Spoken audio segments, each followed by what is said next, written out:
अंदर आओ।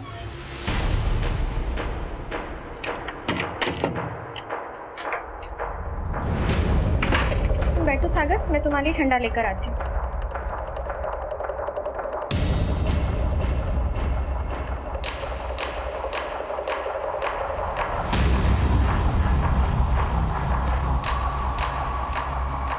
सागर, ठंडा पियो।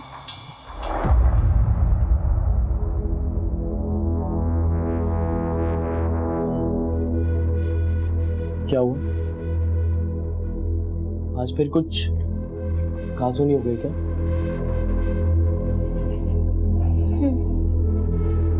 ये तो रोज की बात है। जिंदगी से गिला करने से बेहतर है कि उसे नए तरीके से शुरू करो। जरूरी नहीं है कि जिंदगी हमेशा तुम्हें धोखा ही दे। नहीं सागर, अगर जिंदगी ने मुझसे कुछ छीना है तो उसके बदले भी मुझे कुछ दिया है। ईशा, मेरी बेटी, वही मेरे जीने का सहारा है। और पता है सागर, मुझे उम्मीद है कि एक दिन सब कुछ ठीक हो जाएगा। तुम ठंडा पियो।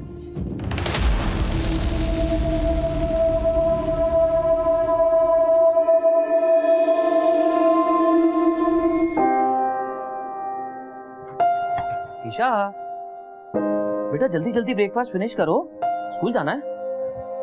ओहो, कितनी बार तुम्हें मना करा है बेटा, सुबह सुबह टीवी नहीं देखते, बुरी बात होती है। पापा प्लीज ना, मेरा फेवरेट शो चल रहा है। कल रात को भी मम्मा ने टीवी देखने नहीं दिया। अच्छा ऐसी बात है तो स्कूल से आके देख लेना। अल्पा, अल्पा, आज टिफिन में लंच रखना, केवल डिनर नहीं। कल का खाना तो खाया नहीं था और आज ताना मार रहे हो। ताना नहीं मार रहा हूँ, ऑफिस में टाइम नहीं मिलता। और ये फालतू की बातें अब रात को करना। रात की बात दिन में, दिन की बात रात में। भावेश, मुझसे शादी करके पछता रहे हो ना? क्या लगा रखा सुबह सुबह ये? तुम्हारी वजह से मैंने जॉब छोड़ी, घर संभाला, लेकिन फिर भी तुम मेरी किसी बात से खुश नहीं होते। देखो ऐसा है, ये फालतू की बातों के लिए मेरे पास वक्त नहीं है। ये किसी पिटी बातें अपने लिए रखो। ईशा को पालने की जिम्मेदारी का फैसला तुम्हारा था। अब अपने इस फैसले पर तुम पछता रही हो, मैं नहीं। हटो, मुझे लेट हो रही है। मम्मी प्रोजेक्ट का प्रिंट आउट निकालना तो भूल गए। कल नहीं बता सकती थी? अभी 10 मिनट में बस आने वाली है और तुम्हें प्रिंट आउट चाहिए। अब इतनी सुबह कहाँ से अरेंज करो प्रिंट आउट? चलो बेटा, पापा को बाय करो, जल्दी मिलते हैं। आते वक्त मेरे लिए वो वाली चॉकलेट लाना। Bye bye, love you. मम्मा, आप तो कहते हो कि लड़ाई झगड़ा करना बुरी बात है, फिर आप पापा से डेली फाइट क्यों करते हो? ईशा बेटा, हमारी फाइट पर ध्यान मत दो और आगे से हमारे बीच कोई फाइट नहीं होगी, ठीक है? पर मम्मा प्रिंट आउट का क्या करे, टीचर मुझे पनिश करेगी। मोहित दादा से लेने पड़ेंगे। एक काम करो बेटा, तुम मोहित दादा के पास जाओ और प्रिंट आउट निकलवाओ, जब तक मैं तुम्हारा बैग और टिफिन पैक करके लेकर आती हूँ। जाओ जाओ, जल्दी जाओ बेटा, लेट होगा। जाओ जाओ जाओ।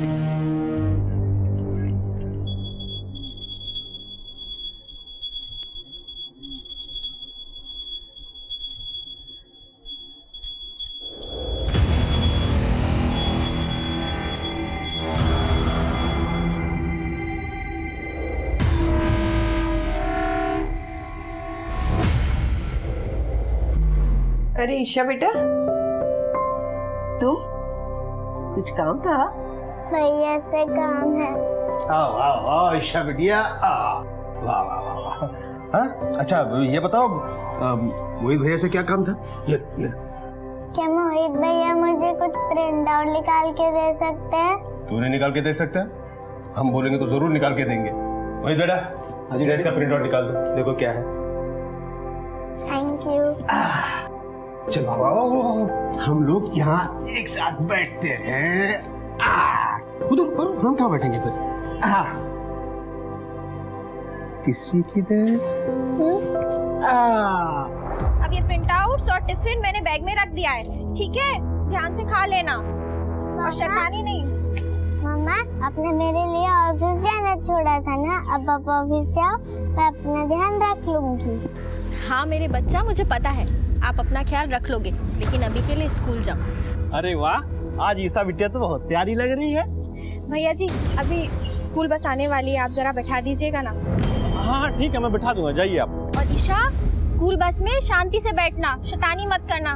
ओके बेटा, बाय बच्चा।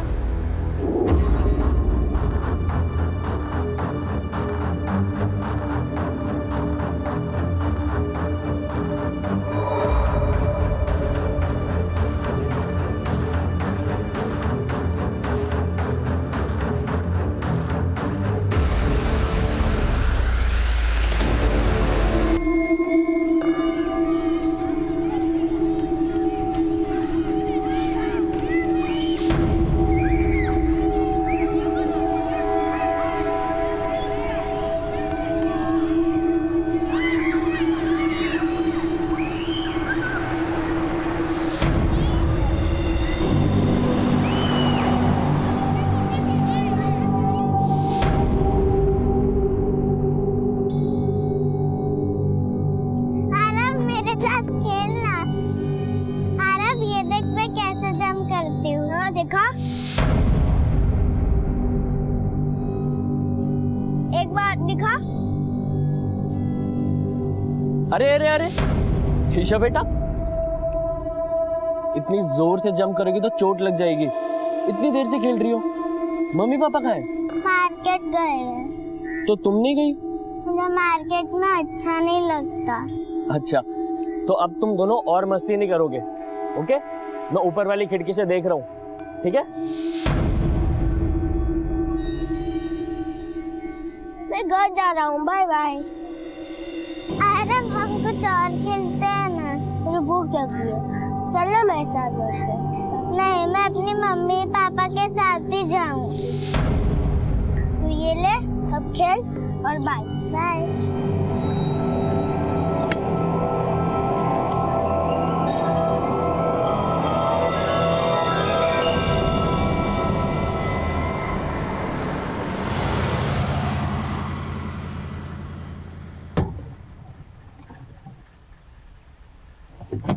अच्छा सुनो भावेश, हाँ मैं सामान लेकर ऊपर जाती हूँ, तुम ईशा को लेकर आओ। ठीक है, जाओ। जल्दी आना। और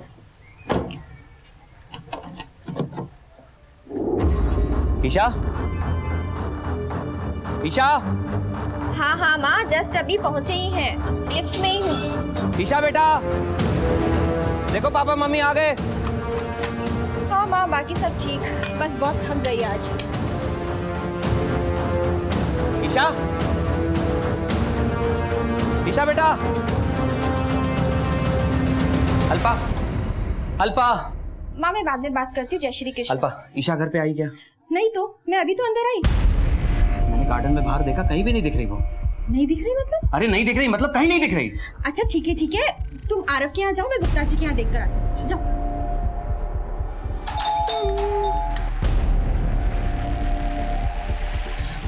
भाभी, ईशा आई क्या? नहीं, ईशा यहाँ पे नहीं और वो आई। तो आरव के साथ। आरव बेटा, ईशा आपके साथ गार्डन में खेल रही थी। आपको तो पता होगा बेटा कहाँ है ईशा। नहीं अंकल, मैंने उसे बोला था, लेकिन वो गार्डन में आपका वेट करती थी। हाँ, मैंने देखा था ईशा को यहीं गार्डन में। वो कदम काका के बेटे आरव के साथ खेल रही थी। इनफैक्ट मैंने उन दोनों से बात भी की है। कितने बजे सागर? यही कोई 7:30 बजे। भावेश, कुछ पता चला ईशा का? नहीं अल्पा, मैंने पूरी बिल्डिंग में सब जगह जाके देखा, ईशा कहीं भी नहीं मिल रही। कहीं नहीं मिली मतलब? कहाँ गई होगी मेरी बच्ची? भावेश मुझे बहुत डर लग रहा है। भावेश भाई, आपने सिक्योरिटी गार्ड से पूछा? अरे वो संतोष जी पता नहीं कहाँ जाके मर गया। अरे क्या हुआ भाई? इतनी रात को इतने लोग जमा यहाँ पे? डैडी, वो ईशा का कुछ पता नहीं लग रहा है। कुछ पता नहीं लग रहा मतलब? अरे छोटी सी बच्ची है, यही कहीं होगी, कहीं खेल रही होगी। देखो जरा ध्यान से। सब जगह देखा, पूरी बिल्डिंग देखी, गार्डन देखा, कहीं नहीं मिल रही। कहाँ मर गए थे तुम? साहब मोटर चालू करने गया था।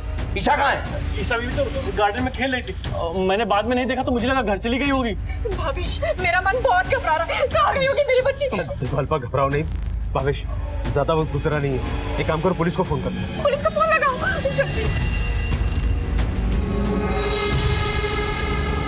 अपने घर और अपने परिसर में हम अपने आप को सबसे ज्यादा सुरक्षित महसूस करते हैं, लेकिन अगर हमारे घर और हमारे परिसर से ही कोई अप्रिय घटना घट जाए तो वो हमारे विश्वास, हमारे भरोसे को नुकसान पहुंचाती है। और जब बात अपने छोटे बच्चों के गायब होने की हो तो माता पिता का हताश होना लाजमी है, और यही हुआ था ईशा के माता पिता के साथ। लेकिन संकट की इस घड़ी में सोसाइटी के सभी मेंबर्स एक हो गए थे और अपने अपने तरीके से ईशा की तलाश में जुट गए थे, पर आखिरकार हार कर उन्हें पुलिस को बुलाना पड़ा।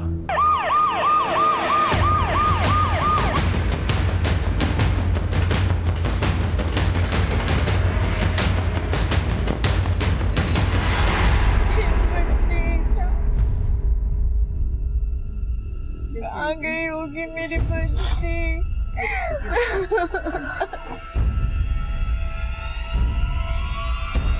भावेश गांधी कौन है? सर मेरा नाम भावेश गांधी सर, मैंने आपको कॉल किया था सर। ये मेरी पत्नी है अल्पा। बेटी कब से गायब है और कहाँ से गायब है? सर यही सोसाइटी के गार्डन से। सर आज संडे है और हर हफ्ते की तरह हम लोग संडे को मार्केट जाते हैं। आज भी बस मार्केट के लिए निकले थे। ईशा जल्दी से तैयार हो जाओ, चल के हमें लेट हो रहा है। मुझे खेलना है। अरे बेटा हम आज मार्केट जाएंगे, मार्केट में पानी पूरी खाएंगे। चलो चलो चलो। पापा मम्मी को कहो ना। प्लीज। बेटा जिद नहीं करते, चल चल। नहीं, मुझे अच्छा, सुनो। खेलना है। ओके सुनो, इसको यहाँ बच्चों के साथ खेलने दो, हम जल्दी होके आते हैं। अच्छा अपना ध्यान रखना और यहीं खेलना। बाय बाय पापा। बाय बाय मेरा बच्चा। बाय मम्मा। Bye bye. संतोष भैया हम लोग मार्केट जा रहे हैं और ईशा ना बाहर गार्डन में खेल रही है। आप प्लीज जरा ध्यान रखिएगा, हम जल्दी आते ठीक है, मैं हूँ यहाँ पर। हैं। जी ठीक है। ठीक देखना संतोष है, ठीक ठीक ठीक है। अब 10 देर मत लगाना, 10 मिनट में निकलना वहाँ से। ठीक है बाबा। आप अक्सर उसे अकेला छोड़कर जाते?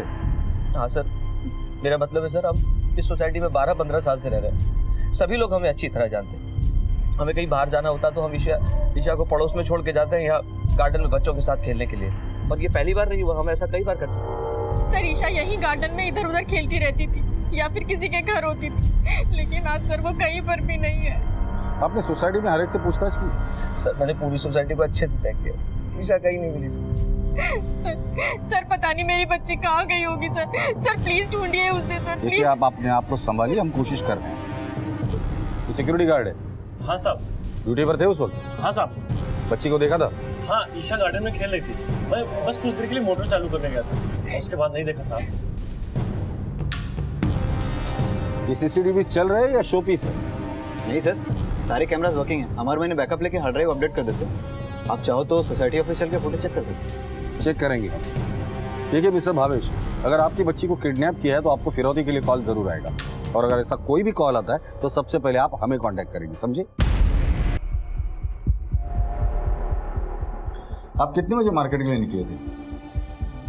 सर तकरीबन 6 बजे के आसपास। 6 बजे के बाद की फुटेज दिखाओ। Okay sir. स्टॉप करो ये वाला। ये आपकी बेटी है? सर ये मेरी बेटी ईशा है सर।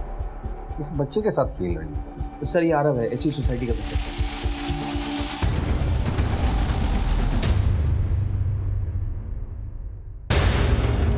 ये कौन है अभी जिससे वो बात कर रही है?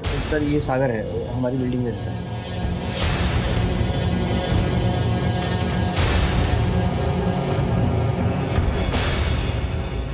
7:35 को ईशा वहां से चली गई। 7:40 को तुम्हारा वॉचमैन उसके पीछे चला गया।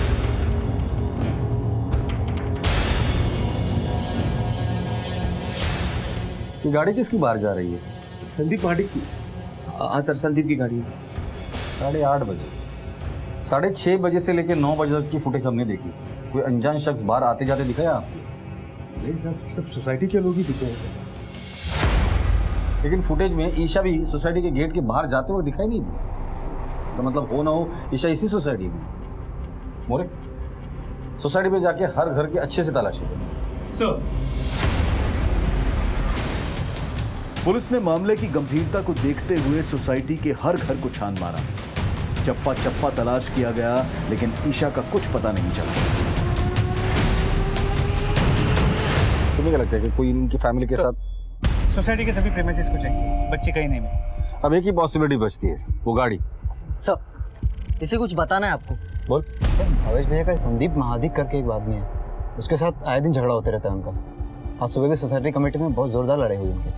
संदीप भाई खोटी बात है, आपके एसी का पानी मेरी गाड़ी पे गिर रहा है। रोज पतरा खराब हो रहा है, कौन भरपाई करके देगा उसकी? कौन भरपाई का मतलब क्या मतलब तुम्हारा ऐसी पानी गिर रहा है, कौन भरपाई करेगा? आप एक काम कीजिए मिस्टर गांधी, आप अपनी कार कहीं और पार्क कीजिए। ये कौन सा तरीका? अरे क्या बात कर रहे हो? एक बात सुन, सोसाइटी का जो प्रीमाइसेस है ना, सबकी कॉमन प्रॉपर्टी है, आपकी ओनरशिप नहीं है, समझ में आएगा नहीं? तो ठीक है, हम लीगल पेपर के साथ बात करेंगे, कोर्ट में बात करेंगे, समझा? कोर्ट की धमकी किसको देता है? फ्लैट नंबर क्या है उसका? सर 802। संदीप का है? वो तो बाहर गए हैं, कहाँ? पुणे, क्यों? किसी काम से। अभी थोड़ी देर पहले तक तो यहीं पर थे।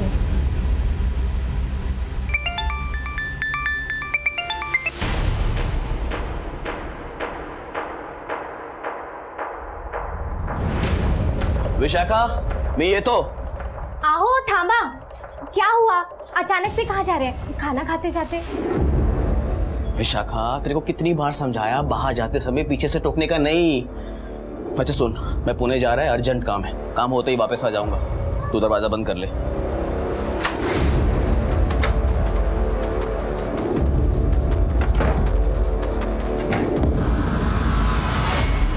पूना में किसके यहाँ गए? मुझे नहीं मालूम सर, उनके बिजनेस का मुझे कुछ भी नहीं पता है। घर से निकलने के बाद उन्होंने कॉल किया था तुम्हें? नहीं। नंबर दो उनका। हाँ जी, 9800।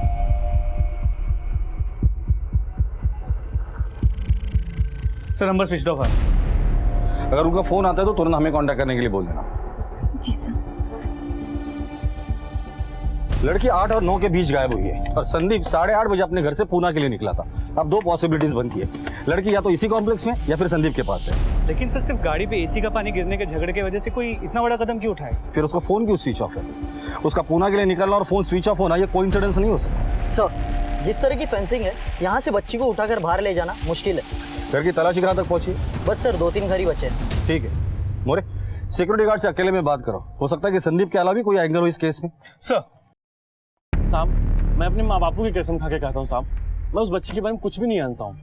देख संतोष, एक बच्चे किडनैप, वो भी जब तू ड्यूटी पर। पहले बच्ची विंग में जाती है और उसके पीछे तू जाता है, और फिर बच्ची किडनैप हो जाती है। ऐसी हालत में तुझ पे शक कैसे ना करे? बता कहाँ गया था? साहब गरीब आदमी हूँ साहब, मैं ऐसा क्यों करूँगा? तुम्हें उनके परिवार के बारे में कुछ ऐसी चीज़ नोटिस की है जो तुम्हें अजीब लगी हो? साहब वो सागर साहब अल्पा मैडम के आगे पीछे घूमते रहते हैं, हमेशा घूरते रहते हैं, और ईशा बेटे से कभी कभी आते आते बात भी करते हैं।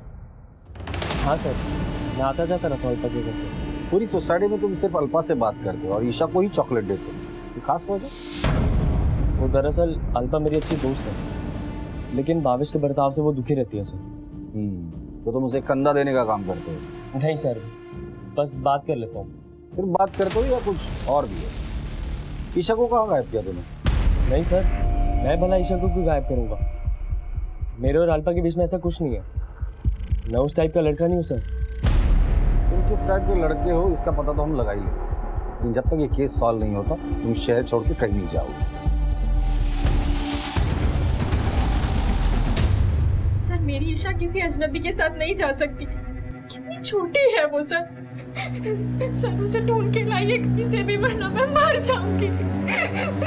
सर मैं मर जाऊंगी। इन दिनों में आपने ऐसा कुछ नोटिस किया जो आपको अजीब लगा हो? जैसे कि कोई आपका पीछा कर रहा हो या कोई ईशा से जबरदस्ती बात करने की कोशिश कर रहा हो, कोई जान पहचान वाला, कोई अनजान? नहीं सर, हमने ऐसा कुछ भी नोटिस नहीं किया, और ना ही ऐसा कुछ सोचा था कि हमारी बेटी के साथ ऐसा कुछ होगा। ये सागर जो आपके सोसाइटी में रहता है, उसके साथ आप लोगों का क्या रिलेशन है? सर कुछ नहीं, बस ऐसे ही आते जाते जान पहचान है, हमारी ही बिल्डिंग में रहता है। क्या वो ईशा को नुकसान पहुंचा सकता है? नहीं नहीं सर, वो ऐसा क्यों करेगा? ठीक है मोरे, ईशा की फोटो आसपास के इलाके में भी दिखा दो, हमें कोई भी पॉसिबिलिटीज को इग्नोर नहीं करना चाहिए।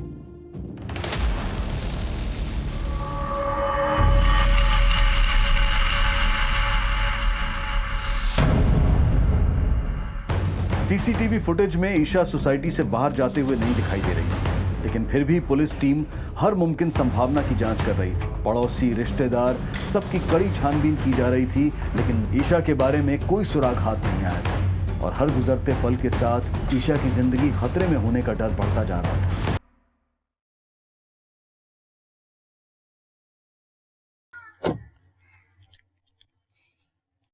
आपण संदीप माडिक हो साहब, संदीप माडिक मी आहेत। सर मेरी कंपनी पुणे में पिछले काफ़ी सालों से ज़मीन खरीदना चाह रही थी, पैसे भी तैयार थे सर, कल शाम को मेरे बिजनेस पार्टनर का फ़ोन आया और बस मैंने पैसे का बैग उठाया और तुरंत पुणे के लिए रवाना हो गया। वो डील भी फाइनल होगी सर, और पेमेंट करके बस रातों रात में अभी पहुंचा हूँ मुंबई। सुबह तुम्हारा भावेश के साथ झगड़ा हो जाता है, उसी शाम भावेश की बेटी ईशा गायब हो जाती है, उसी शाम तुम्हें तुम्हारा बिजनेस पार्टनर का फोन आता है, तुम पुणे चले जाते हो। एक दिन में इतने सारे कोइंसिडेंस, थोड़ा अजीब नहीं लगता? वो सब मैं नहीं जानता सर, लेकिन मैं जो कुछ भी कह रहा हूँ बिल्कुल सच कह रहा हूँ सर। आप चाहिए तो मेरे बिजनेस पार्टनर से पूछ सकते हैं सर, मैं उनकी डिटेल्स देने को तैयार हूँ सर। वो तो डिटेल्स हम लेंगे ही और वेरीफाई भी करेंगे। सर आप समझते क्यों नहीं है? सोसाइटी की छोटी मोटी झगड़े की वजह से ऐसा घिनौना काम मैं थोड़ा ही करूँगा। छोटे छोटे झगड़ों की वजह से बड़े बड़े जुर्म होते हुए हमने देखे हैं। अपने सारे डिटेल्स लिखवा देना और शहर छोड़कर जाने से पहले हमें इन्फॉर्म करेंगे। दीक्षित, गाड़ी चेक करो इनकी। अरे कमाल करते सर आप समझते क्यों नहीं? मैं जो कुछ कह रहा हूँ सच कह रहा हूँ। आप लोग बिना मतलब कि मुझ पर शक कर रहे हैं, और वैसे भी आपको ईशा के बारे में पूछना है तो सर आप गुप्ता जी से क्यों नहीं पूछते? किसी की देर? क्योंकि कल शाम को जब मैं पुणे जा रहा था तो ईशा गुप्ता जी के घर के सामने खड़ी थी। तुम 8:30 बजे बिल्डिंग के गेट से बाहर निकले, इसका मतलब गुप्ता जी के यहाँ तुम 8:20 या 8:25 को पहुंचे होंगे। हाँ सर, तकरीबन यही समय रहा होगा सर। उस समय ईशा बॉल से खेल रही थी सर। जिस दिन ये हादसा हुआ उस वक्त आप लोग कहाँ थे? जी, मैं और पार्वती रिश्तेदार की शादी में गए हुए थे अंधेरी। कितने बजे? ये कोई 5 बजे के आसपास। लेकिन आप ये सारे सवाल हमसे क्यों पूछ रहे हैं? गायब होने के पहले ईशा को आपके फ्लैट के बाहर देखा गया था और शायद वो आखिरी बार था। तुम उस वक्त कहाँ थे? तो पढ़ाई कर रहा था। और कुछ नहीं सर। फिर 9 बजे के लगभग अल्पा भाभी ईशा के बारे में पूछने आई थी। तुमने ईशा को देखा था? नहीं सर। गुप्ता जी, वार्निंग नहीं लेकिन नसीहत दे रहा हूं मैं। ईशा को आपके फ्लैट के बाहर आखिरी बार देखा गया था रात 8:30 और 9 के बीच। अगर ईशा के बारे में आप लोग कुछ भी जानते हो तो अभी बता दो। अगर हमें पता चला ना तो वार्निंग देने का मौका भी नहीं दूंगा। 7 साल की ईशा गांधी को लापता हुए पूरा एक दिन बीत चुका था, लेकिन उसके बारे में कोई भी पुख्ता जानकारी अब तक पुलिस के हाथ नहीं लगी थी, और ना ही उसके माता पिता को फिरौती के लिए अब तक कोई कॉल आया था। पुलिस के लिए जैसे केस एक पहेली बन गया था। उनके तहकीकात के तरीके पर भी सवालिया निशान लगाए जा रहे थे, और इस तनावपूर्ण माहौल में एक ऐसी खबर आई जिसने इस केस को बेहद खतरनाक मोड़ दे दिया।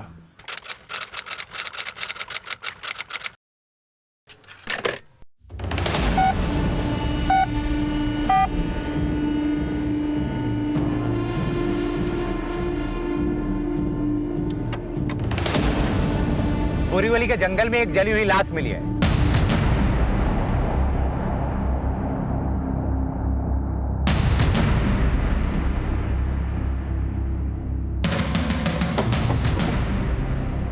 फोन कॉल के हिसाब से लोकेशन तो यही होनी चाहिए। आसपास देखो कोई लाश मिल जाएगी।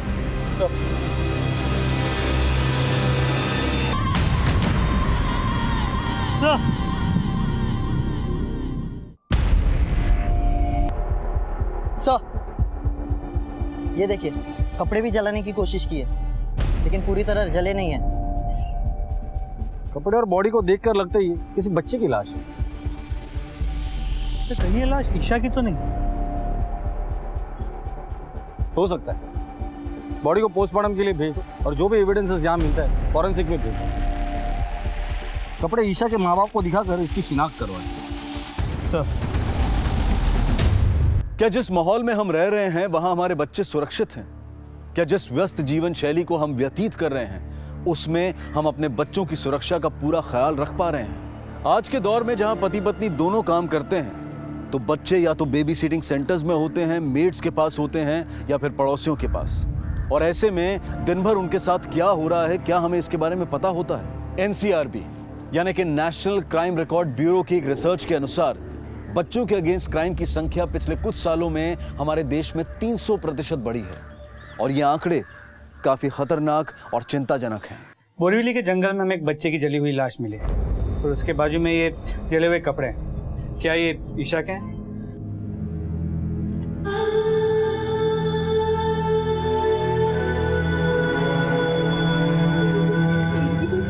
ईशा की है, ईशा की, ईशा! मेरे बच्चे! ईशा भाभी, मेरे बच्चे! मैं इसे फोरेंसिक को भेजना हूँ। ईशा! मेरे बच्चे! ईशा! मेरे बच्चे! ईशा! तुमने मारा है मेरी बेटी को, तुमने! तुम नहीं बोला था ना उसे अकेला छोड़ दो। तुम नहीं मारा है मेरी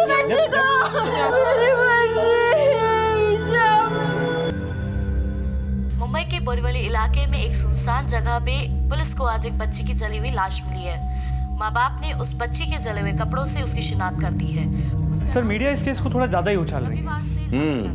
देख रहा हूँ मैं, ये लोग तो हमारी मजबूरी समझते ही नहीं है। इन्हें लगता है कि पुलिस के पास एक जादू की छड़ी है जो घुमा देंगे तो केस सॉल्व हो जाएगा। सर ये पोस्टमार्टम रिपोर्ट आ गई है। सर रिपोर्ट के मुताबिक बच्चे की उम्र करीब 5 से 7 साल की है और उसकी मौत दम घुटने की वजह से हुई, जिसके बाद बॉडी को जलाया गया, लेकिन अभी कुछ ठोस कहा नहीं जा सकता। बॉडी को पूरी तरह से जला दिया, रिपोर्ट आने में वक्त तो लगेगा। सर इसके अलावा बॉडी के पास जो आधे जले हुए कपड़े मिले उसमें सीमन के ट्रेसेस हुए।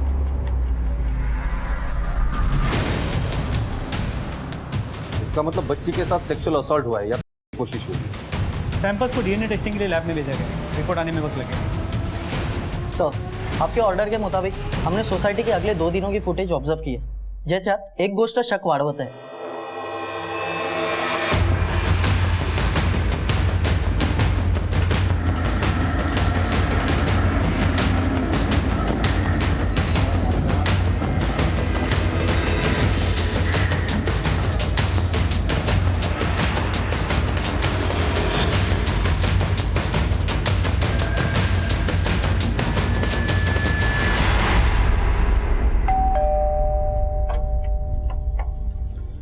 तेरे से कुछ बात करनी है, पुलिस स्टेशन चल। मगर क्यों? चल बोला ना। माँ! चल। माँ! डैडी! अरे क्या हुआ सब? पूछताछ के लिए पुलिस स्टेशन लेके जा। अरे किसकी पूछताछ के लिए? ईशा मर्डर केस में।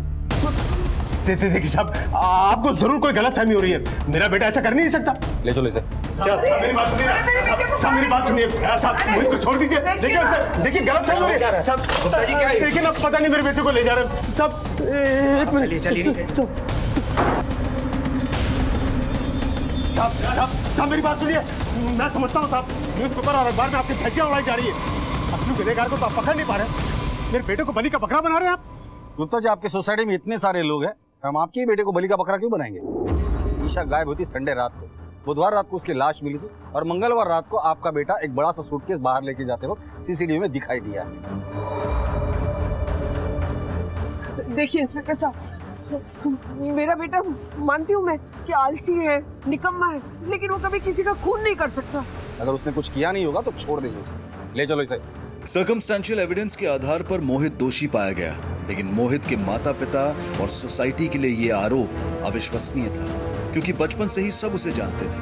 वो ईशा को अपनी छोटी बहन की तरह मानता था, लेकिन क्या पुलिस का ये शक सही था? मेरा पिता जी कभी कभी बियर पी लेता हूँ।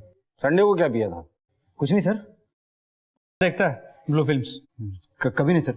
मोरे लैपटॉप चेक करो इसे। सर कभी कभी देख लेता हूँ सर। बैग कहाँ से लिया था? कौन सा बैग सर? वही जिसमें ईशा को डालकर लेकर गया था। सर उस बैग में लास्ट ईयर की बुक्स थी जो मैं जूनियर स्टूडेंट को देने गया था, बस। स्टूडेंट का नाम बता। जी वो मैं एनजीओ में देने गया था। एनजीओ का नाम बोल। वो आशा प्रकाश सर, ज्योति प्रकाश सर। लेके आ गया बैग उधर? नहीं सर, बैग चोरी हो गया। नशा करता है? नहीं सर। तो तेरे जेब में मैच बॉक्स कैसे मिला? जी कभी कभी सिगरेट पी लेता हूँ। लड़की को जलाने के लिए पेट्रोल कहाँ से मिला?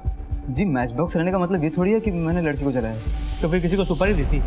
सर मैं कसम खा के बोलता हूँ सर, मेरा इस केस से कोई कनेक्शन नहीं है सर। बैग कहाँ है वो? सर बताया तो था सर, बैग चोरी हो गया। इसका ब्लड सैंपल ले लो और मैच करो। तो पुलिस को मोहित पर पूरा शक था, लेकिन उसे साबित करने के लिए उनके पास कोई सबूत नहीं थे। ईशा की लाश पूरी तरह से जली हुई हालत में पाई गई थी और इसी वजह से उसकी फोरेंसिक जांच और डीएनए जांच में देरी लगी, और यही कारण था कि मोहित को अरेस्ट करने के बाद 90 दिनों तक पुलिस चार्जशीट फाइल नहीं कर पाई। मोहित के पिता शिवलाल गुप्ता की अदालत में की गई अपील मंजूर हो गई और मोहित को जमानत मिल गई। भावेश और अल्पा अपनी बेटी की मौत के सदमे से अभी तक उबर भी नहीं पाए थे कि मोहित को जमानत मिलने की खबर से उनका क्रोध उमड़ आया। जेल के माहौल ने मोहित पर भी काफी असर छोड़ा था। जमानत के बाद मोहित अपनी जिंदगी में वापस लौट चुका था, लेकिन लोगों का उसकी तरफ देखने का नजरिया बदल चुका था। मोहित के बर्ताव में भी काफी बदलाव महसूस हो रहा था, और ये इस कहानी के भयानक अगले अध्याय की आहट थी। माँ सुन तो। कुछ नहीं सुनना मुझे, मेरी बात तो सुन। एक भी बात नहीं सुननी मुझे तेरी। अरे माँ मेरी बात सुन। मेरे से बात मत कर, मैंने कहा ना तुझे। माँ सुन तो बात, मैं आज के बाद कभी जुआ खेलने नहीं जाऊंगा। अच्छी बात है। माँ तुम मुझसे ऐसे क्यों बात कर रही है? मुझे तुझसे बात करने से भी डर लगता है। तुझे जेल से छुड़ाना ही नहीं चाहिए था हमें। पार्वती ये क्या बातें कर रही हो? नहीं डैडी, माँ ठीक करी, मुझे जेल से छुड़ाना ही नहीं चाहिए। जब खुद की माँ को मुझ पर भरोसा नहीं है तो क्या फायदा?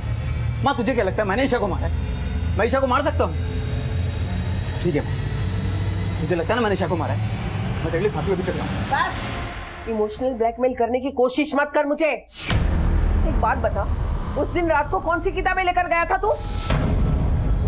तू पुलिस को चकमा दे सकता है, मुझे नहीं। पार्वती ये बात से बता, ये बीती बातें लेकर बातें करने क्या फायदा तुम्हारा? क्या बीती बातें, क्या बीती बातें?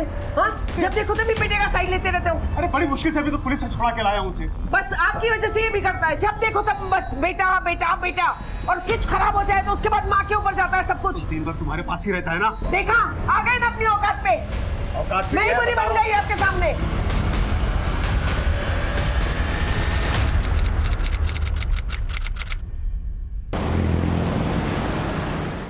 पार्वती, अरे कहाँ हो पार्वती, पार्वती।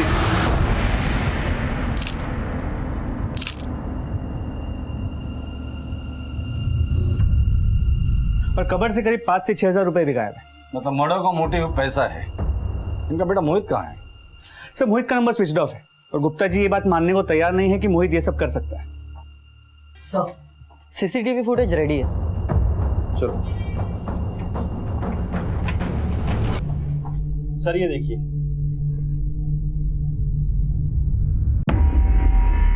जूम कर। मोरे देखो, हमारा शक सही निकला। मोहित हाथ में प्लास्टिक की थैली लेके जा रहे हैं। मुझे लगता है मिसेस गुप्ता को मारने के बाद वो गेट से बाहर जा रहे हैं। काम करो, इस मोहित की फोटो हर पुलिस स्टेशन में सर्कुलेट कर दो। सर इनिशियल इन्वेस्टिगेशन में ये भी पता चला कि मोहित ने एक बाइक चोरी की, उसे जुआ खेलने की लत लग गई, पैसे कमाने का भूत सवार। पिछले कुछ दिनों में उसने जुए में काफी पैसे जीते भी थे। शहर में जितने भी जुए के अड्डे हैं सब चेक करो। और इस मोहित ने कंगन चोरी की है, मतलब वो बेचेगा जरूर। आसपास के एरिया में जितनी भी ज्वेलरी शॉप है वहां जाके पता करो। सर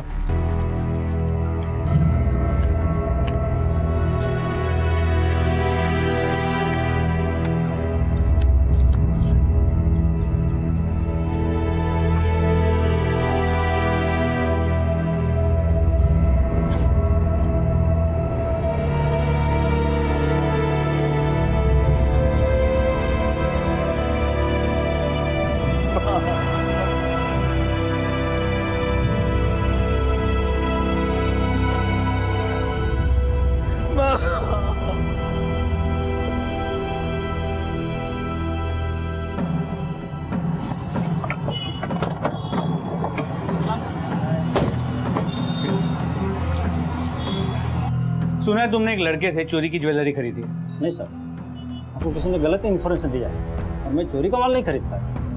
तुम लोग बिना मार खाए सच नहीं बोलते हो ना? दीक्षित घेऊन चलेला। चलिए भाई चल। मैं कुछ नहीं किया सर, मैं कुछ नहीं किया। मेरी बात सुनो सर। जब 2 डंडे सही जगह पे पड़ेंगे ना सब सच याद आ जाएगा। चल सर, बताता हूँ सर। बोल। वो 3 बंदे थे सर।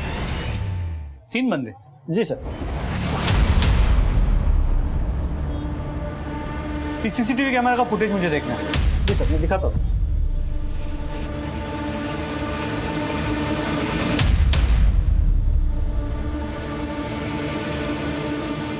एक मिनट पॉज करो।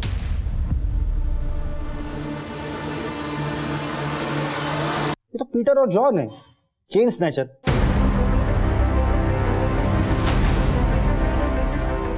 मोहित का इन चेन स्नैचर से क्या कनेक्शन हो सकता है?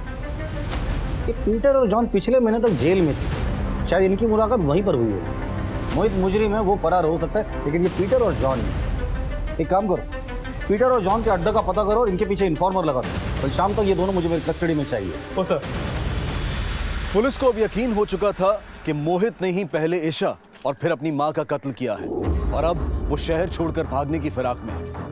पीटर और जॉन दोनों नामी गुनहगार थे और पुलिस को उनके बारे में जानकारी जुटाने में ज्यादा वक्त नहीं लगा।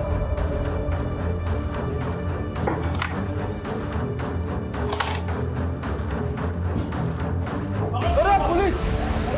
अरे साहब, साहब मैंने मिस नहीं किया साहब। बताता हूँ साहब, साहब पुणे जाने वाला है साहब वो। पुणे जाने से पहले वो बैंगलोर जाने वाला है और बैंगलोर जाने के बाद वो पुणे जाएगा, लेकिन उससे पहले क्या?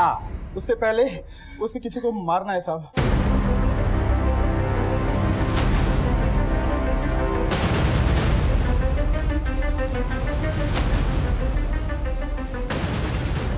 सोसाइटी में सबको अलर्ट कर दो और एक कांस्टेबल सिविल ड्रेस में 24 घंटे वहां लगा दो।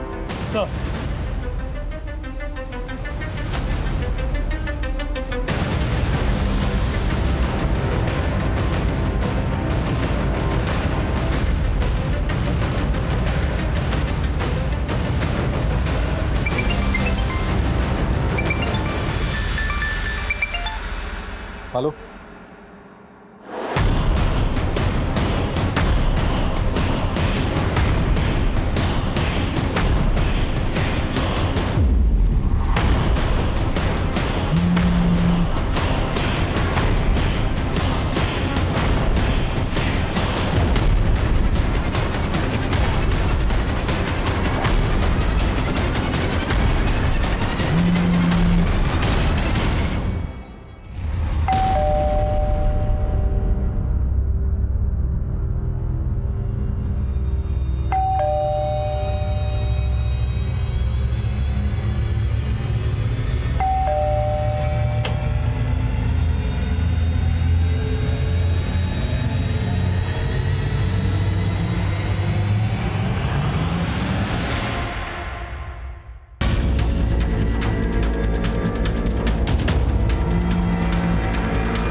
माँ हमें छोड़ के चली गई पापा। इतना प्यार करता था फिर उसे मारा क्यों? मैं अपनी माँ को कैसे मार सकता हूँ? घर छोड़कर भागा क्यों? फोन भी यहाँ पर छोड़कर गया। माँ पर मुझे तरस भी नहीं आया? उस बच्ची को मारते हुए तुझे शर्म नहीं आई? अरे सच कहती थी तेरी माँ, मेरे लाड़ पे आने सब बिगाड़ दिया। अगर आज उसकी बात सुनता नहीं, वो जिंदा होती और तू घर के बाहर।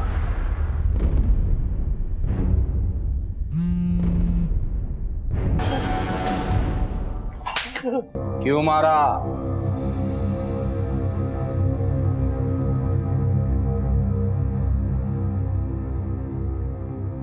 मैं जुए में बहुत पैसे हार चुका था, बर्बाद हो चुका था। मुझे पैसे चाहिए थे, बहुत डिस्टर्ब था। फिर मैं टेरिस पे गया। फिर मैंने टेरिस पे दिव्या और अमन को देखा। वो रोमांस करने में लगे हुए थे। वो देख के और डिस्टर्ब होने लगा। मैं मेरे साथ कोई रोमांस ही नहीं करता। कोई लड़की मेरे पास ही नहीं आती, ना मुझसे दोस्ती करती। एक बार फेल क्या हो गया, कोई लड़की दोस्ती नहीं करती मुझसे। मैं और ज्यादा फ्रस्ट्रेट होने लगा। फिर मैंने फ्लैट के सामने ईशा को खेलते हुए देखा। तभी दरवाजे की घंटी बजी। पता ही नहीं चला उसकी चिल्लाहट कब बंद हुई। मैं घबरा गया। मुझे लगा अब क्या होगा, अब मैं क्या करूंगा। फिर मैंने एक बैग में उसकी लाश को भर के छोड़ दिया। फिर खुद ही पीसीओ से पुलिस कंट्रोल में फोन करके सब कुछ इन्फॉर्म कर दिया। अपनी माँ को क्यों मारा तूने? माँ को?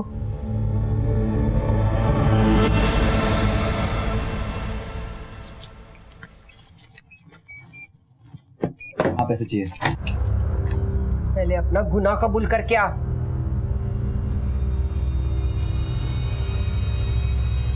कौन सा गुनाह? कैसा गुनाह? हर बात पे ईशा ईशा ईशा। वो तुम्हारी औलाद है। मैं इसी बात की तो शर्म आती है मुझे कि तू मेरा बेटा है। तो तुझे सिर्फ बेल मिली है, रिहाई नहीं मिली है। एक न एक दिन फांसी का फंदा जरूर तेरे गले में पड़ेगा। माँ ऐसी होती है क्या? पहले तो हर बात पे साथ देती थी, पहले हमेशा मेरा सपोर्ट करती थी, तो अचानक से बदल गई। मुझे पैसे चाहिए थे, वो पैसे नहीं देती थी मुझे। बोलता था मुझे पैसे दे पैसे दे पैसे दे, नहीं सुनती थी। क्या करती? ढूंढना पड़ा उसे। बाप को मारने की कोशिश क्यों की? वो तो आंखें बंद करके तुझसे प्यार करता था। नहीं नहीं नहीं, डैडी भी अब माँ की जबान बोलने लगे थे। वो भी मुझ पर शक करने लगे कि मैंने ईशा को मारा है। उन्हें मुझ पर भरोसा ही नहीं रहा। फिर मैंने सोचा कि दोनों जिंदगी भर साथ रहे तो इनको भी माँ के पास पहुंचा दूंगा तो कितना अच्छा रहेगा। दोनों आगे भी साथ रह लेंगे, फिर सारी दौलत, सारा पैसा मेरा हो जाएगा। उनकी जिंदगी का तो मुझे पता नहीं, लेकिन तेरे जीते ही तो उस जेल से बाहर नहीं जाएगा, ये मैं तुझे लिख के देता हूं।